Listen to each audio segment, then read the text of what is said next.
This is how I suggest, and this method has worked for me.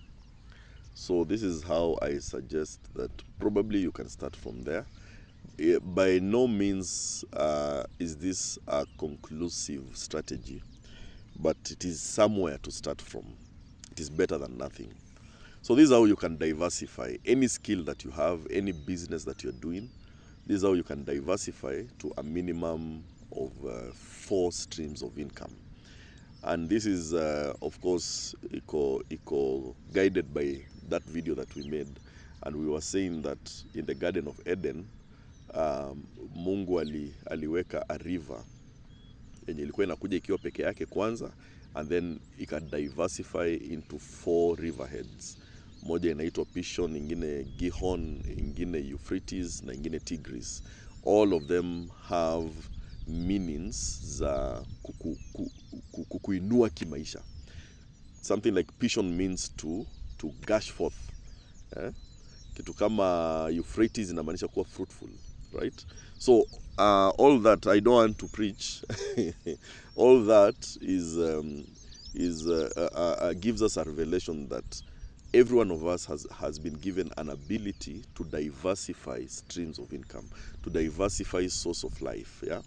So I'm going to give a suggestion how you can diversify. I'm going to give at least 5, but you can go to as much as you want. I've seen billionaires and millionaires, they even go to 30 streams of income, but pegged on one thing. Yeah, they usually revolve around one thing. So you master one thing first, you master it very well, and you take time. Yeah? These things take time. Hii ni kitu yenye inaweza take hata 8 years for you to be able to diversify, hata 10 years, 15 years, for you to be able to diversify successfully and have streams of income from all these diversifications. Now, ya kwanza ni sales. You must learn how to close deals. This is where you learn how to communicate. This is where you learn how to have confidence, how to walk in confidence. This is where you learn public speaking. This is where you learn that ukienda kwa mkutano ya a deal, you have to come out with a deal. You don't go and talk about yourself or your product or your service. No. When you go inside there, talk about the problem. Talk about the problem that your potential client is experiencing. And then talk about the best way you can, why you are the best person to solve that problem. Yeah? So that is the place where now you advertise yourself. You market yourself, right? And this is the only place where you can prove the concept, whether whatever you are doing is needed or not, whether you have value or not, whether whatever you're offering has value or not. So this is the place where you can prove concept. And the only way you can prove concept is if someone is willing to pay for whatever you are doing. If it is a poster, kama ako willing kukulipa, a business is willing to pay you to make a poster for them, right? If they are willing to do that, then it means that you are adding some value to that business. So the second way after mastering this, I've always learned in life that for you to become a master, you must be a teacher. You have to teach. So the second diversification is by online teaching. Yeah, just do online teaching and start building a community. Start building a niche on the online space. Don't give out everything. And that's how Jesus approached it. For me, I usually approach business and investment the biblical way. That's how Jesus did it. Jesus did not give out everything when he was teaching. He gave out a few things so that those who are serious can follow him and slide in his DM. Waanze kumuuliza, na hapa master Rabai, ulikuwa unasema nini hapa? Unaona? So don't give out everything when you're teaching online, so that people can create awareness and can tell you where to dwell on and what they want. The serious guys can follow you.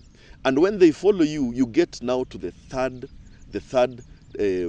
diversification, and that is merchandising. Write a book. Yeah? Write a book. Write a material. Something that will answer their questions. But don't be conclusive. Even up to that level, don't be conclusive. Cause them to want to meet you physically. At a cost, of course. Yeah? So that you can now diversify to the 4th level. where you can have now a one-on-one interaction with mentees. That is a place now you start building mentees, mentorship. You start having proteges, right? And then you start reproducing yourself in them. Yeah, this will make you reach out where you cannot reach out by yourself. When you have proteges, when you have mentees, you will be able to reach places that you have never reached by yourself, because everyone is unique, and all these proteges, all these mentees come with their own uniqueness. So you take advantage and you leverage on their uniqueness, right? When you now leverage on them, you make them, you help them to start something using your name, because all these years you've been building a brand, you've been building a name, you have a name, people trust you. So let them use your name to find work as they are building their own niche and their own name, right? At a fee, of course. They cut you a percentage by using their name. That's how things like KFC, these supermarkets, that's how they grow, by franchising a name. They have already built a name, and then they come and train you, and then you go and open a KFC somewhere using their name, or Pizza Inn, or even McDonald's. That's how they approach it. They come and train you so that you remove exactly, you produce the exact product that another franchise is producing, right? And then you go and open a franchise and you give them a percentage. Yeah, so you do a franchising, and then you take a percentage from that. Now when you get there, the sky is not the limit. Yani, you will be able to reach out as far as you can. From there, becoming a millionaire becomes very easy. It becomes very easy.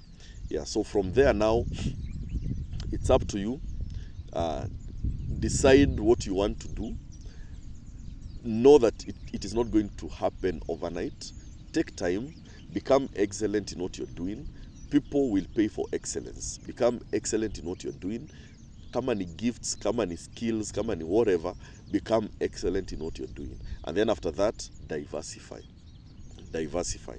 And you'll see yourself into financial freedom. See you.